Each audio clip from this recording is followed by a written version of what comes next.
19 जून 2023 को वादी स्लिप देखकर वाजपेयी पुत्र श्याम नगर वाजपेयी निवासी चंद्रिका नगर कस्बा थाना बछरावा द्वारा लिखित तहरीर देकर बताया गया कि उसने जीआई वायर की सप्लाई हेतु जस्ट डायल वेबसाइट पर सर्च किया था।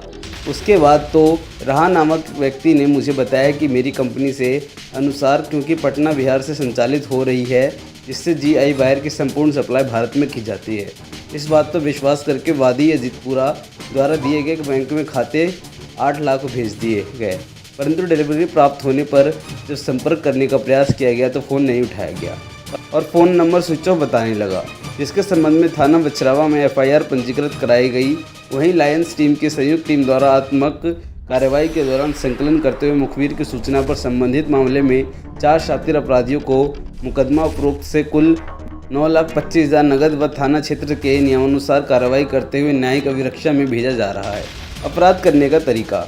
जब सभी अभियुक्त घर से गहनता से पूछताछ करने पर उस मुख्य अभियुक्त रवि ने बताया कि हम लोगों ने जस्ट डायल की वेबसाइट पर सृष्टि इंटरप्राइजेस, संसद, नीरज ट्रेडर्स, ओम शक्ति आदि नामों से लोहे की तार की व अन्य सामान बेचते हेतु फ्री सब्सक्रिप्शन लिए रखा है और जैसे ही कोई ग्राहक जस्ट डायल पर इन चीज़ों को सर्च करता है उस मोबाइल नंबर मिल जाता है। फिर हम लोग ग्राहक को उनके नंबर पर कॉल करके उनका आवश्यक सामग्री की जानकारी करके उसका बिल बनाकर उन्हें भेज देते थे। उसके बाद ट्रांसपोर्टेशन का बिल बनाकर भेज दिए थे। सारे फर्जी का ज्ञान बिल्कुल असली की तरह बनाकर भेज देते थे, जिसके ग्राहक को हम लोगों से अपने खातों में डलवा लेते थे पैसे। इस प्रकार के बाद हम लोग अपने मोबाइल को तोड़कर फेंक देते थे, मोबाइल से पूरा डाटा डिलीट कर देते थे। देखिए, आज एक बहुत अच्छे साइबर क्राइम करने वाले गैंग का भंडाफोड़ बछरावा पुलिस के द्वारा किया गया है। मैं आपको बताना चाहूँगा कि अभी कुछ दिन पहले एक प्रदीप नाम के व्यक्ति ने थाना बछरावा में एक मुकदमा लिखाया कि उनके साथ ऑनलाइन फ्रॉड हुआ है। उन्होंने जीआई वायर उनको ख़रीदना था और करीब 17 लाख रुपये की उनकी डील थी। तो उसके लिए उन्होंने जस्ट डायल पे नंबर सर्च किया। उस पर कई पॉपअप होते हैं, कई कंपनीज के नंबर। तो उसमें एक कंपनी सन इंफ्रा का नंबर पॉपअप हुआ। उससे उन्होंने बात की और उन लोगों ने इनको प्रॉमिस किया कि उनको बहुत अच्छा जीआई वायर वो सस्ते दामों में प्रदान करा देंगे। उनकी बातों में आकर के उन्होंने 8 लाख रुपए उनके अकाउंट में एडवांस में जमा कर दिए और बाद में वो वायर नहीं आया और वो वहाँ से कंपनी भी गायब हो गई। जब इस बात पर उनको शक हुआ तो उन्होंने थाने को सूचना दी। थाने में मुकदमा लिख करके थानाध्यक्ष बछरावा और उनकी टीम के द्वारा इसमें जांच पड़ताल की गई और जांच पड़ताल के पश्चात पटना बेस्ड एक गैंग जिसके 4 व्यक्ति पकड़े गए हैं। इनका सरगना है रवि सिंह और उसके बाकी साथी पकड़े गए हैं, जिनके कब्जे से इस घटना में गए 8 लाख रुपये बरामद किए गए हैं। इसके अलावा इनके द्वारा अन्य कई ऑनलाइन फ्रॉड किया गया है, जिसमें एक मुकदमा साइबर थाना हैदराबाद में लिखा गया है।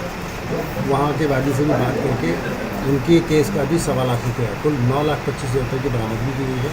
4 एंड्रॉयड फ़ोन्स बरामद किए गए हैं और इनसे पूछताछ में जो बातें प्रकाश में आई हैं वो कुछ इस प्रकार की हैं कि इनके द्वारा कई कंपनीज़, फर्जी कंपनीज़ के नंबर्स इन्होंने रजिस्टर करा रखे थे। फ्री लिस्टिंग बोलते हैं उसको। जस्ट डायल पे फ्री लिस्टिंग में उन्होंने कई कंपनीज़ के नंबर वहाँ पे डाल रखे थे। आप किसी भी कस्टमर को कोई भी सामान चाहिए, लोहे की कील से लेकर के जीआई वायर, अन्य भी इस तरह का काफ़ी सामान, जब भी कोई उसमें तो अपनी रिक्वायरमेंट के लिए जस्ट डायल का नंबर डायल करके वो पता करेगा तो उसमें इनके नंबर्स पॉप होते थे और जब पॉप होते थे इनके नंबर तो वो उनसे बात करके कई बार फर्जी बिल बना के भेजना या फर्जी ट्रांसपोर्टेशन बिल बना के भी भेजना, किसी भी तरीके से कस्टमर को कन्विंस करके उसके पास से एडवांस के तौर पर कुछ पैसा ले लेना और फिर वहाँ से गायब हो जाना, ये इनकी बेसिक मॉडस ऑपरेंडी है। इनका आपराधिक इतिहास सर कुछ? इनका आपराधिक इतिहास पता किया जा रहा है और अब तक अभी इनके ऊपर कुल 2 मुकदमे खोले गए हैं। 2 मुकदमे में इनका नाम आया है। एक हैदराबाद का मुकदमा है, वहाँ के वादी से भी बात हो चुकी है, और एक अपने यहाँ का मुकदमा है। इनके द्वारा तकरीबन 250 लोगों को, जो अभी तक इनके रिकॉर्ड से पता चला है, 250 कंपनीज और 250 कस्टमर्स को फ़ोन करके उनसे वार्ता की गई है। उन सब से वार्ता करके भी पता किया जा रहा है कि इनके द्वारा अन्य कई लोगों को इसमें उनसे पैसे लेकर के और उनके साथ फ्रॉड किया गया होगा। इस सारी बातों की जांच पड़ताल चल रही है और इसमें अभी कार्रवाई कराई जाएगी। सर ये